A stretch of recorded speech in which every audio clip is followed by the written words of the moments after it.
Okay, it's on. Welcome to the one-day seminar. It's a thrill to see so many familiar faces and also new people here once again. The seminar has been going on for a while, and we're super lucky to have high-end talks and great people like Alba Padilla, who's going to give us a talk today. I assume you've been here before. If you haven't, welcome. You should join us frequently. Our normal mode of operation is to ask people to mute themselves, but to encourage you to interrupt with points of clarification along the way to help Alba realize that she's not just talking to her screen, that the people are out here. And one of the things that seems to work well about the online seminar is that we allow ourselves to have up to a half an hour or so of a general discussion and Q&A led by Alba afterwards. So, get ready to join us for that. That's I think one minor silver lining of Zoom, different than being in a lecture hall where you have to leave for someone else to start another procedure. Okay, nothing else from me. Alba, thank you very much, and the floor is yours. Okay, well, thank you for joining me today, whether it's the morning, the afternoon, or night for you. I appreciate you being here. I'm Alba Padilla, and I'm a first-year assistant professor at Utah State University. But the work I'm going to be sharing with you today is part of my postdoc work, which I did at Caltech, working with Jean-Philippe Abouac and also with Alexis Sais, who's was a fellow postdoc at Caltech. And I have to give you a warning that this work that I'm presenting today, it is still work in progress. It is very out of my PhD wheelhouse. I'm going to be talking about numerical models. And when I talk about numerical models, one of my mentors said that I sound like I'm speaking a second language. So you will notice that this is outside of my expertise. And I'm really excited to hear the thoughts that you have on what these models look like right now, what we've learned from them, and where we can go from here. So with that, I am going to introduce you to some really interesting geologic observations that motivate the work I'm going to be discussing today. Okay, let's see if I can switch slides. Perfect. So I want to start by talking about some faults in the Eastern California shear zone. And when we look at the paleoseismic record of these faults, it appears that faults that have the same slip rate have also happened to have their three most recent earthquake cycles aligned. So if you look at the Pisgah and the Camp Rock faults, which are in pink here, their most recent three events, the most recent ones being Landers and Hector Mine, all happen to occur around the same time period. So based on these, it appears that the faults are synchronized. The Lenwood and Helendale faults also have very similar slip rates, and 2 out of the 3 events for Lenwood have also been synchronized with each other. The Calico fault has a different slip rate, and it appears to be doing things on its own. This type of observation from the paleoseismic record is not unique to the Eastern California shear zone. For example, faults in the Ficino system of central Italy appear to have pulses of strain release where the network acts together, and the faults also appear to be roughly synchronized. This doesn't just appear in individual event data. The same pattern is hinted at in long-term slip rates, where we're looking at the displacement that the fault has accumulated based on the age of some offset landform. And here's an example from the Alten Tag fault, where it appears that it goes through slower slip phases punctuated by faster slip pulses that then goes into another slower slip phase.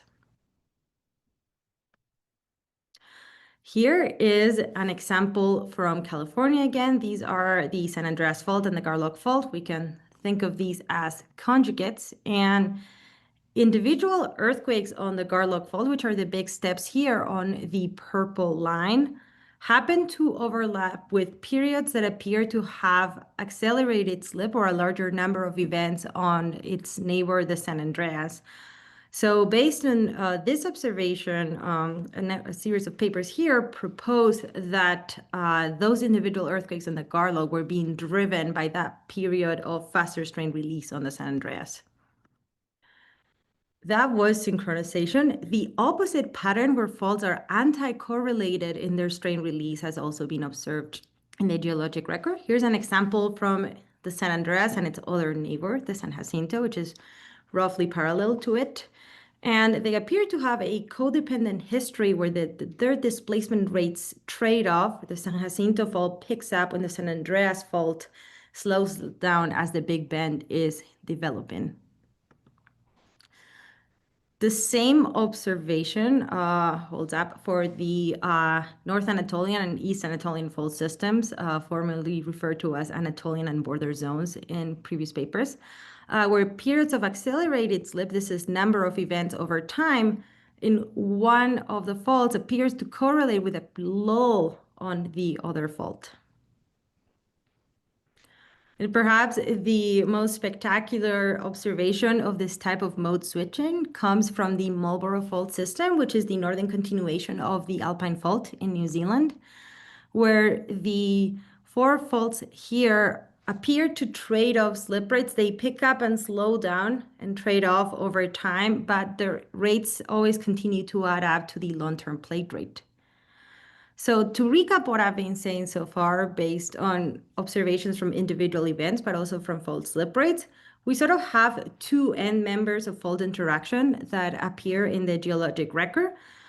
Starting with this one on top, we have this mode switching where the faults will trade supercycles, have sequences of events, so accelerated slip, that then go into a quiet time when the neighboring fault picks up.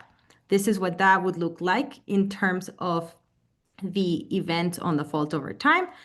And the plot on the right here is showing what that would look like in terms of the cumulative slip versus time. And you can see that at a given time, one of the faults, it's above its long-term slip rate and the other one is below, and then they trade off. The opposite end member to that, synchronization, would have several earthquakes that are happening always at the same time or roughly at the same time, as well as we can tell within the uncertainties in paleoseismic ages, and their cumulative slip curves would look the same. I want to highlight here that there are actually two big events happening here. There's just the gray and the orange are plotted on top of each other because they're happening at the same time. And just as a quick reminder, if you're not very familiar with paleoseismic data in general, even though partial ruptures may be happening and may be quite important to the behavior that we're seeing, these are essentially geologically invisible because they have really small slips. So what we're seeing in the geologic record is just the effect of the really big events on the fault. And of course, a reminder that most fault systems probably look something like this, where they don't really appear to have any important degree of interaction with their neighbors. So we're here looking at these end member curiosities and trying to understand them. So when we look at global observations, there's quite a record of this behavior happening. Synchronization is quite widely reported within the paleoseismic record, and that mode switching has fairly limited observations, but as we get more data, it is getting reported on more and more. And of course, this has attracted the curiosity of the people that have documented these observations, and we've tried to come up with the physical mechanisms that drive synchronization and supercycles. So one of the first ones that was proposed was changes in the loading rates would give you changes in the resulting earthquake rates. Schultz in his 2010 paper proposed that elastic interactions between neighboring faults, and these elastic interactions being around 10% of the stress drop on the source fault, were leading the faults to phase lock with each other when they had the same long-term slip rates. Based on a really nice cluster of earthquakes in Mongolia, Jerry et al. And some follow-up papers too proposed that viscoelastic stress transfer during the post-seismic period could be leading the other faults to synchronize to the first fault that had the first earthquake in the cluster. And then based on geologic evidence, Dolan, and then followed up by Coward and Dolan's with additional work, proposed that there's variable strength in the underlying shear zones of faults where competing weakening and strengthening mechanisms lead to those trade-offs that cause the mode switching observed in the Marlborough Fault System record. So we want to go back to Schultz's work and ask a little bit more in depth, how do elastic interactions contribute to establishing these mode switching and synchronization patterns that occur? And we want to do this with numerical models. The main reason for this is that the observational record is limited to only a few cycles, and it is hard to distinguish long-term established interaction patterns from transients. Here's an example from two faults this is based on a model. These faults are very far apart. They should not be interacting. Yet we get these 3 earthquake cycles that happen to randomly be aligned. And if you found something like this in the paleoseismic record, you would assert that these faults are synchronized. But with knowledge of their long-term behavior, they are in fact not correlated at all. So we want to better understand how likely is it that the patterns we're seeing are just random, or if they are patterns that are established, what are the physics that are driving them, and how much are the elastic interactions between the neighboring faults contributing to that. So to continue to add to why this is worth modeling, paleoseismic data captures time well, but displacement quite poorly. And geomorphic data, which is what we use for slip rates, captures displacement well, but we cannot separate individual events. And of course, we're able to explore parameter space combinations and to probe what partial ruptures are doing in contributing to establishing these patterns, if they happen to occur in the models at all.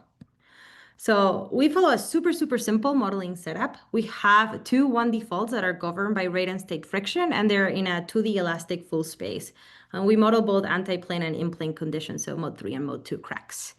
We're using Sylvain Barbeau's spectral code motorcycle, which is specifically designed for this kind of setup where we have two parallel faults. The faults are driven by the side where the edges of the fault slip at the plate rate.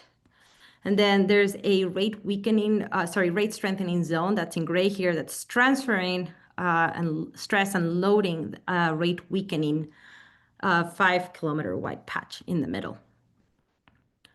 We keep everything constant in our models except our value of DCFC, and I'm going to talk about that in a second, and the spacing between the faults D, which we change from 1 kilometer to 120 kilometers apart. And just quickly, we're using the Barbeau 2019 rate and state friction law. I personally am fairly agnostic to what form of rate and state friction I use. They will quantitatively give slightly different behaviors, but qualitatively, what we're looking for here is a strengthening and a weakening mechanism.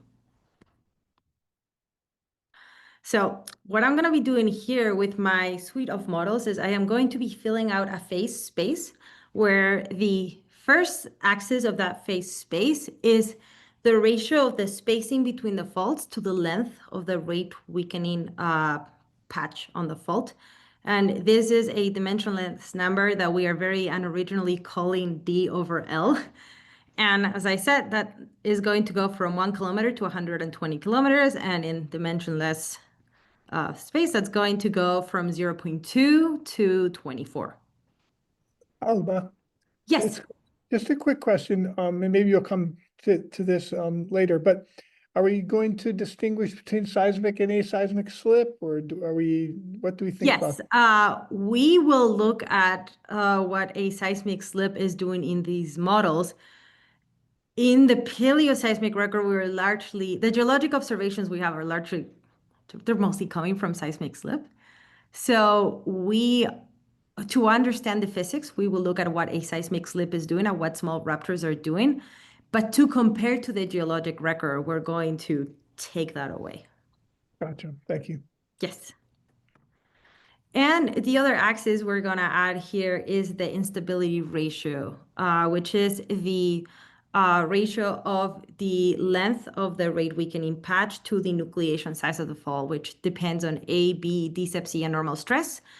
I'm keeping A, B, and normal stress constant for simplicity, and DCFC is actually the only thing that's playing into changing the instability ratio here. And for instability ratio, I'm using the notation RU because in motorcycle, that's what Sylvain uses. And RU stands for the Dietrich-Rina-Rice number. It's the same thing as the instability ratio, it's just this equation. And the reason why we want to look at this instability ratio and take it into account is because the amount of self-sustained complexity that a fault experiences depends on that instability ratio. You can see here, these are single fault benchmarks in antiplane and in-plane. And as I increase the instability ratio, the ruptures go from being these very simple bilateral ruptures to being unilateral ruptures. You have more slow slip. So the amount of complexity just on a single fault goes up as that instability ratio increases. And if we want to distinguish what complexity is caused by the faults interacting, we first need to know what kind of complexity exists when those faults are alone. And you can see that for very high instability ratios here, we start having partial ruptures. Here, everything is plotted in terms of time steps, just looking at the distribution of velocities in the fault. But the events here are quite periodic in time. There's always the same inter-event time between these characteristic earthquakes. And here, there's also clustering in time resulting from those partial ruptures. And this is not new. We've known for a long time, or maybe not that long, but some time, that complexity in single fault numerical models depends on that nucleation size and the fault size, so the instability ratio. Here it's shown in some work from Camilla Catania. As that instability ratio goes up, there's more complexity. And then shown on a very nice paper by Sylvain Marbeau in 2019, carefully exploring this. And I want to point out that we are using most of the RU space that Sylvain experienced in that paper, except for the really large numbers. So the useful benchmark we're going to be referring our two-fold models to here looks like this. Under D over L and our RU space, in gray I have models that on a single fault show periodic characteristic ruptures, and in yellow I am showing models that have self-sustained complexity arising from that instability ratio being high. So to understand the emerging regimes in the models, we're going to look at a series of plots. The first one here are these velocity plots, where we have time step, model time step on the y-axis, and we have distance along fault 1, distance along fault 2 in the x-axis. The earthquakes, nuclei where this start is, and then in this case are propagating bilaterally. And you can see that the edges here on the rate strengthening part of the fault are creeping, and then the fault is locked in the rate weakening pattern in the interseismic period. The other thing we're going to be looking at are these potency deficit plots. When these plots have a positive slope, the fault is locked and it is accumulating strain. And when they have a negative slope, strain is being released in the fault. This can be either in the form of earthquakes or it could be in the form of slow slip. So sometimes we're going to see slow slip events also releasing strain on the fault. When we are positive here, the fault has a potency deficit with respect to its long-term potency release. And when this number is negative, the fault has released more potency with respect to its long-term rate. We're also going to look at the distribution of earthquakes over time. So I'm going to be plotting rupture length versus time. And we can also, on a few occasions, I'll be showing you slip velocity, so slip rate versus time. And the last thing we're going to look at, because it's nice to compare to the geologic record, is the long-term slip rate, which is going to be cumulative displacement versus time, and the long-term slip rate will be the slope of that line. So if you are going to forget everything about this talk afterwards, I just want you to remember the next two slides, which is that mode switching and synchronization do indeed emerge from these very, very simple 1D faults embedded in a 2D homogeneous elastic space. Here's an example of mode switching. We find it's particularly ubiquitous in antiplane conditions when the instability ratio is high and the faults are fairly close together. So you can see here that fault 1 has a big earthquake sequence, shuts down. Fault 2 has its big earthquake sequence, shuts down, and fault 1 picks up again. You can see that really clearly in the potency deficits. The faults are trading strain accumulation and release. And you can see that very clearly also in the rupture distributions over time, and then in the cumulative displacement plot. The other end member is also quite ubiquitous in the models. We see synchronization happens in in-plane conditions most often for relatively low instability ratios, smaller than 30. And we see it happening for a large part of the D over L phase space. So not when the faults are super close together, but up till when they're fairly far apart. And we're going to look at this in more detail. But if you're going to remember anything, is that the behavior can emerge from super simple models. So we want to find out what are other patterns that appear in our model suite and what are the physics that are driving the interactions that I just showed you. So we're going to start by looking at what kind of complexity emerges in the faults that's not self-sustained. So in other words, it's the result from interaction. We're going to look at how the timing of events is changing with respect to those one fault benchmarks. And then we're going to look at what quantitative metrics can we extract from these models that may be directly comparable to the geologic record so that we can start putting together the data that inspired these models with the model outputs. And at the end, I'm going to talk a little bit about the physics that drive these interactions. So just to see this plot one more time, this is what these single fault benchmarks look like. And now I'm going to look at how rupture style changes in response to interactions. So this is what the single fault benchmark looked like for this instability ratio.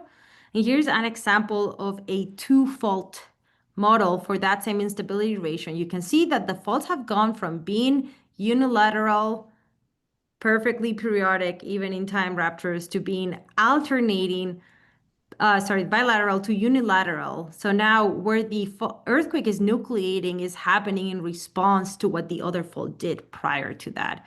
So the rupture styles we're seeing here, the complexity we're seeing here is in response to interactions. So when I look at this for the anti-plane and in-plane models, all of the triangles that are showing up in red are locations in the parameter space where the ruptures look different in style than they did originally in the single fault benchmark. So you can see that when the faults are really far apart, they're not interacting in terms of what the ruptures look like. But for most of the D over L parameter space, the faults have gone from being experiencing simple periodic earthquakes to having more complicated rupture styles in response to interaction. Okay. Now we are going to look at another metric for complexity that emerges in response to interactions, and that is the occurrence of partial ruptures. So in the benchmarks, we only saw partial ruptures for these yellow cases. Now here's an example of one of our benchmarks that now in the two-fold model has some little partial ruptures that are happening in response to interaction, as well as a big deal of slow slip. And when we plot that, all of these purple triangles here in the phase space are showing us this domain where partial ruptures are occurring in response to interactions between the two faults, which are here in the in-plane conditions and here going for a little bit of a smaller RU value for the anti-plane conditions. Here is a plot showing the normalized difference in the mean intervent times between the events on the faults on the two-fault system versus the single fault benchmark. So in anti-plane, we're seeing that there's this space, which has light colors here, where the inter-event times are over 40% difference than they were with respect to the single fault benchmark. And that's what that looks like for the in-plane conditions. Just to give you a little bit more insight into what that looks like, here's an example from one of those models where we now have a lot of clustering, and you can see that there's some slow sleep events that are actually happening during the quiescent period in between ruptures. So these are failed ruptures that were going to start and never made it. And that's what's helping this clustering that's making the intervent times different than the benchmark was. So this is a model that is still fairly simple. It's mostly full ruptures, but the intervent times are quite different in response to interaction. A completely opposite end memory to that is this example that has a lot of complexity, partial ruptures, but the intervent times are actually quite comparable to what the single fold benchmark was because they're being fixed by that instability ratio. So this type of clustering we're seeing here was already happening, at least like within the one fold intervent time sequence in the benchmarks. So even though this is a very complicated model, we're still seeing intervent times that look just like the benchmark did essentially. And when we look at our distribution of partial ruptures and our distribution of locations in the domain where we have a very different set of intervent times with respect to the benchmark, we find that they overlap really, really well, which suggests that partial ruptures are responsible for the time changes that we are seeing there. And the locations in the benchmarks that had partial ruptures themselves look quite similar to the locations that have partial ruptures here in terms of intervent times. So interactions are not changing the intervent times that match in this parts of the domain. There's something unsatisfying about this intervent time metric though, and it's that even though we have two fold models that remain identical in terms of intervent times to the single fold benchmarks, we see qualitatively just looking at these models that the two folds are very strongly interacting. Like, look at these two folds are perfectly synchronized. These are mode switching. These are mode switching with individual ruptures. So we need another metric to think about this. So we're going to be using this thing that we call the alignment metric or alignment parameter. It is a parameter to quantify the relationship of event times on a fault with respect to its neighbor. So it is the face of the intervent time on fault 2, and dt is the difference in time between an event on fault 1 with respect to the previous event on fault 2. So you can see that if the two faults are synchronized, this is going to be 1, and if they're perfectly anticorrelated, this is going to be -1. And we're going to do this for the entire sequence. Take the cosine of that, and that's going to be our alignment. And we only consider full ruptures in this alignment metric calculation because we want it to be a metric we can compare to the geologic record. So like I said, synchronized faults are going to have an alignment of around 1. Mode switching faults are going to have an alignment of around -1. And things in the middle are going to be around 0. And as a reminder, we're only taking the full ruptures here. So here's what the phase space for that looks like. To first order, you can see these blue colors are showing us that anti-plane models have a tendency towards mode switching, and in-plane models have a pretty strong tendency towards synchronization. And this is happening especially for relatively low values of the instability ratio. So let's take a closer look at those models. This is synchronization in in-plane conditions. Here's an example of one of those models where the faults are essentially perfectly synchronized. It is very interesting that we can have faults remain synchronized while having partial ruptures. So the partial ruptures are being part of this synchronization pattern that the faults get stacked into. So we can have quite a bit of complexity and be at fairly large RU numbers. This is for RU of 22 while still sustaining synchronization. Here is an example of mode switching from also in planes. When the faults are really close together, in plane models show mode switching. Here the faults are perfectly anti-correlated with each other. They're phase locked in an alternating pattern. When we look to the anti-plane models, we see that this mode switching actually occupies a fairly large part of the phase space. Here is an example of mode switching from these models. We have these two little examples when RU is really small. We get mode switching in pairs between the two faults. And here is my favorite mode switching example that we see in our parameter space. There are these sequences where the two faults are doing the same thing, but the second fault is lagged by a little bit. It is a little bit messy when the faults are close together, but it can show up pretty clean, in this case, in plane conditions, when the faults are pretty far apart. So to gain a little bit more intuition here on what the role of D over L is in this alignment parameter. So here I'm plotting the alignment parameter versus that D over L, so essentially the distance of the receiver fault to the source fault. And I've put the models that have low instability ratios that this parameter doesn't capture well in gray, so they don't distract from the overall trend we're seeing for the low instability ratios for the anti-plane and in-plane models. And you can see when things faults are really close together, we have these strong interactions and they're anti-correlated. And then for D over L values from 0.6 to 10, we are seeing the anti-plane models have exhibit mode switching that is really strong and decreases in intensity as the two faults are moved away. And the opposite holds up for the in-plane models. And then when the faults are quite far apart, they're not really interacting. And that is captured fairly well by this alignment parameter. And I like this alignment parameter because it's a useful metric for comparison with trend records where the timing of events is relatively well known, but the magnitude or displacement isn't. So I can go back to our Eastern California shear zone record, take the Camp Rock and the Pisgah fault. I've just taken the mean times of those events, but we could also calculate a range and be more sophisticated.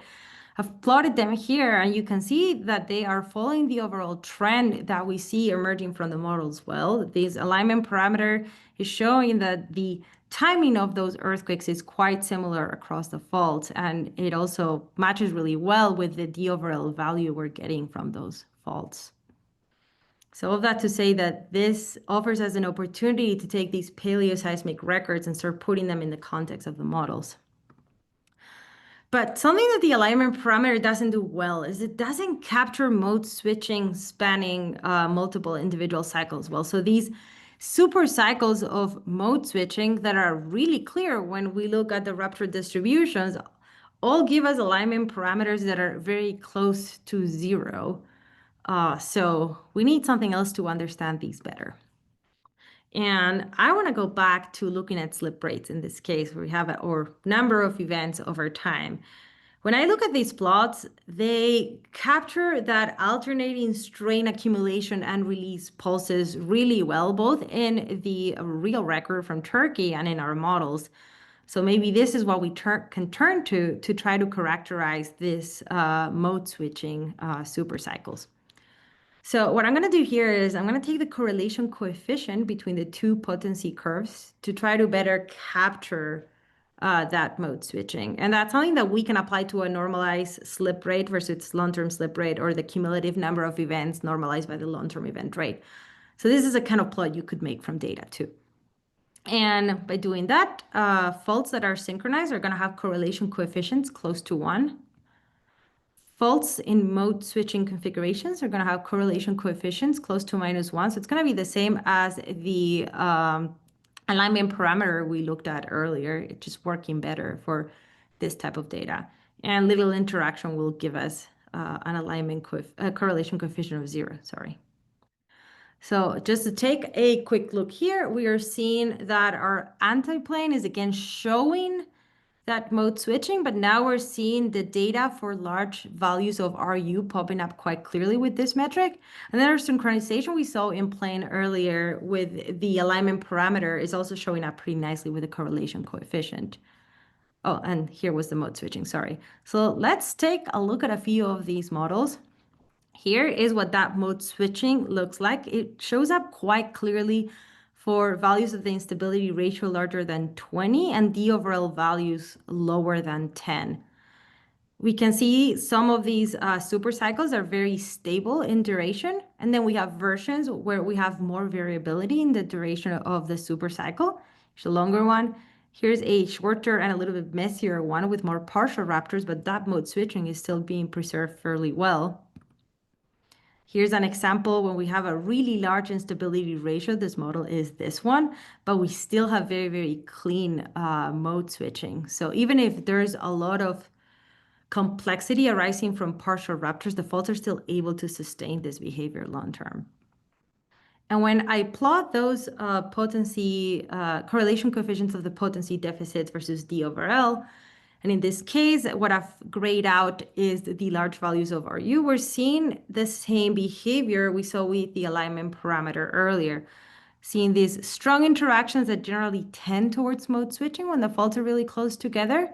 This space between D over L 0.6 to 10, where anti-plane and in-plane are in mode switching and synchronization modes respectively, and the strength of the interaction is decreasing as the faults move away. And then by the time we are at D over L exceeding 10, we're generally seeing very little interaction between the two faults.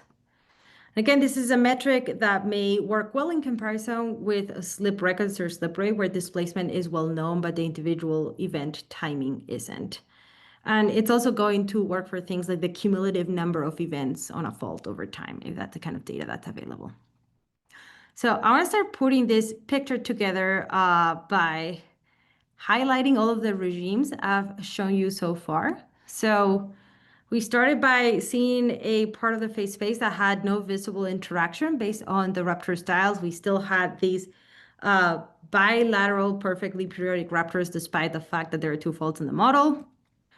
We then saw this part of the phase space that had changes in interval time that were very large with respect to the benchmark. That also happened to align with the places where there were interaction-induced partial ruptures. I'm adding here in the in-plane part synchronization shown in the alignment parameter and the potency deficits. Both here in in-plane and anti-plane mode switching coming from the potency deficits in yellow for this part of the space that has really large instability ratios. Mode switching now showing up in the alignment parameter over here in anti-plane. And this paints a picture where we have a complicated phase space. We have some very clear phase boundaries, like the one between no interaction to interaction, but then we have others that are more gradual. And this is a work in progress, but I've tried to put this together into a largest common denominator. What is the least information I can put into this plot? And in anti-plane here, we are seeing, and in plane 2, that we have these independent, even though they can be complex, arising from the instability ratio being high sequences, but very little interaction between the faults. Then we have mode switching dominating our anti-plane space. And in the middle of that, there's this sweet spot for chaos. It's the Goldilocks of chaos, where we have these time variable mode switching. And in in-plane conditions, mode switching is restricted to when the faults are really close together. And most of the phase space is dominated by synchronization. But we see a bit of chaotic synchronization with a lot of partial ruptures too in that part of the middle where we had the different interval times. And the last thing I want to do before I engage in a discussion with you is think a little bit more about how much can the Coulomb stress change from partial and full ruptures in these regimes help explain the behaviors we've just seen in that phase space. So let's start with anti-plane full ruptures. In anti-plane conditions, the entire receiver fault, so receiver fault will be the second fault that's experiencing the stress change, will be in the stress shadow when a full rupture occurs in the source fault. So red colors here are closer to failure. I think most people here have probably seen this sort of plots before. And blue is further from failure. This is the source fault, and each of these black lines are potential receiver faults, different D over L values. And you can see that other than these tiny corners for the closest D over L, in general, the entire fault is in the stress shadow. So in anti-plane models, the source fault is preventing the receiver fault from having an earthquake. However, I want to think about this a little bit more closely in the context of the interaction-induced changes in rupture style we saw. So this is what the stress, it's all normalized, looks like on the along the receiver fault. So for small d over L values, we have a little bit of the fault that's not in the stress shadow. But for everything, all other d over L values, the entire receiver fault is in the stress shadow. But nevertheless, there are gradients within that stress distribution in the receiver fault. And we see that when the faults are close together, the nucleation sites overlap with the places where the largest gradients are. So even though the entire fault is in the stress shadow and we moved away from failure, the location where failure initiates still is controlled by those gradients in the Coulomb stress change on the receiver fault. And this reduction in stress caused by the fault being in the stress shadow is forcing a clock delay on the raptors in the receiver fault. And that is contributing towards phase locking those faults in the mode switching that we see in antiplane. So for these models, every time one of the faults has an earthquake, the receiver fault will have a corresponding decrease in slip rate that is moving it further away from what was going to be its earthquake time. And that helps establish this phase locking in mode switching. Of course, the timing of the stress change with respect to the timing on the earthquake cycle on that fault is going to make a big difference here. The kick is not the same if the receiver fault is early or late in its earthquake cycle, but it's something that we still need to look at a little bit more carefully.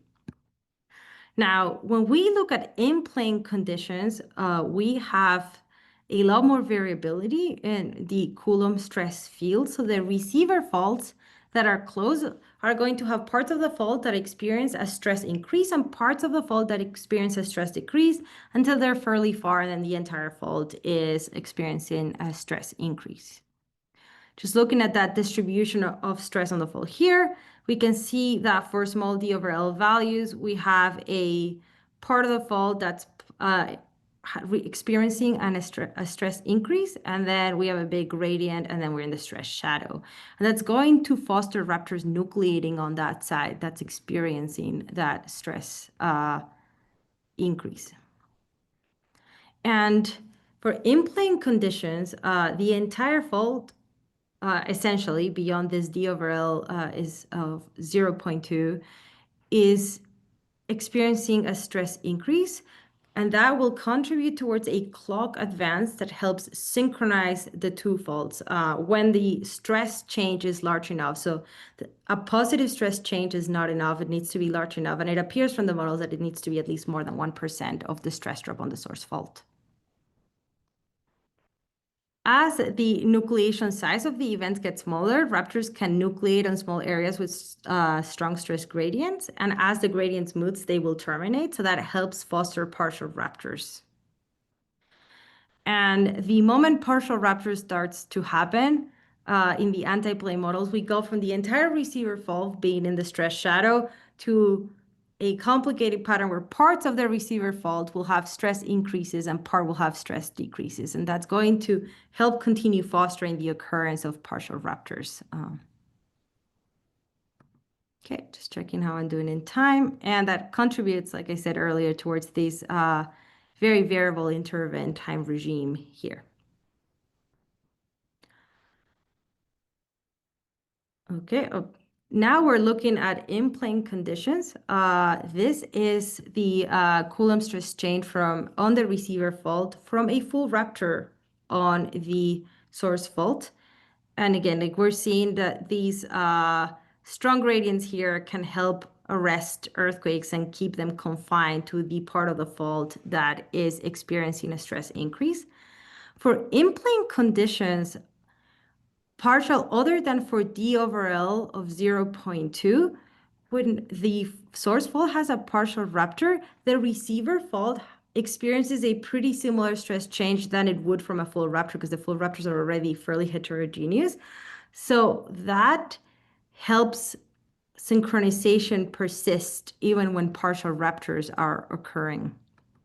And I want to wrap up here by talking a little bit about what may help enable the mode switching supercycles that we see in these anti-plane conditions.